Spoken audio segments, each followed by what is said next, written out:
Welcome back to the deep dive. We've been looking at some pretty urgent analysis on the UK economy, and, well, the message is clear.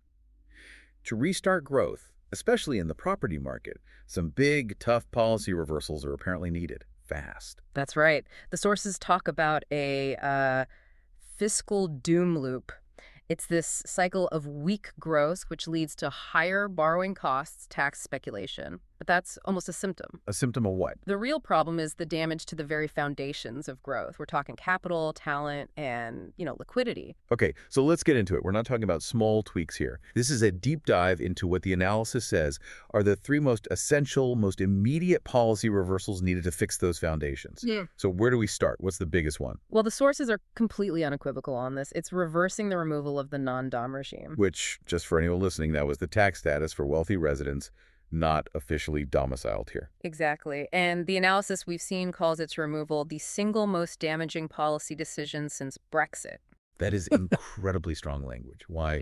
I think most people saw it as just closing a tax loophole. I know, but it was so much more than a tax issue. When that policy came in, it didn't just remove tax revenue.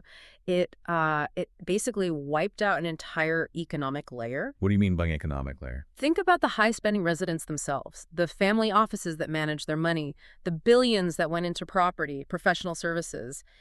The data is pretty staggering. Go on. The departure of just 20,000 people took an estimated average of £1.5 million per person in local spending out of the economy. Per year. Per year. So you do the math on that. That's what, 20 billion pounds annually? Roughly, yeah. 20 billion pounds of liquidity, of consumption, of spending on services just evaporated pretty much overnight. And that's the kind of figure that feeds directly into the fiscal gap that everyone's talking about. Precisely. If the goal is to stabilize and find, say, 25 to 30 billion, the sources argue that bringing those people back is the cleanest, fastest growth lever you could pull. Okay, but that's a huge political challenge, a really tough sell. It is, but the argument is about the consequence of not doing it.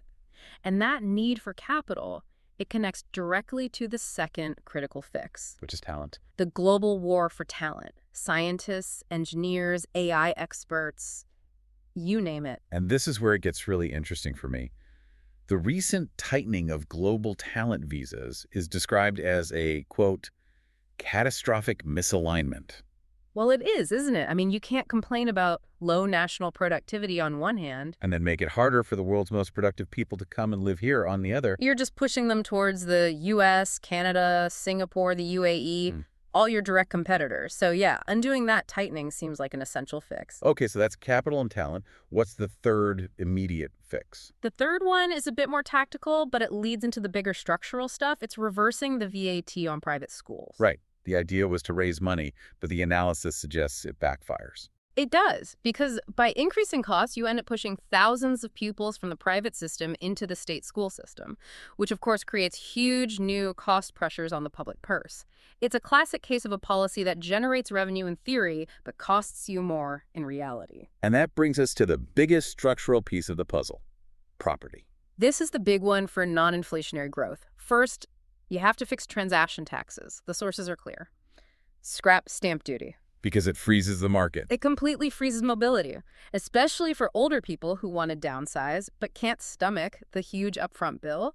The proposal is to replace it with a much smaller proportional property value tax. An annual tax, basically. So it's fairer, more predictable. And it gets people moving. The other half of that is planning reform. We need to unlock supply.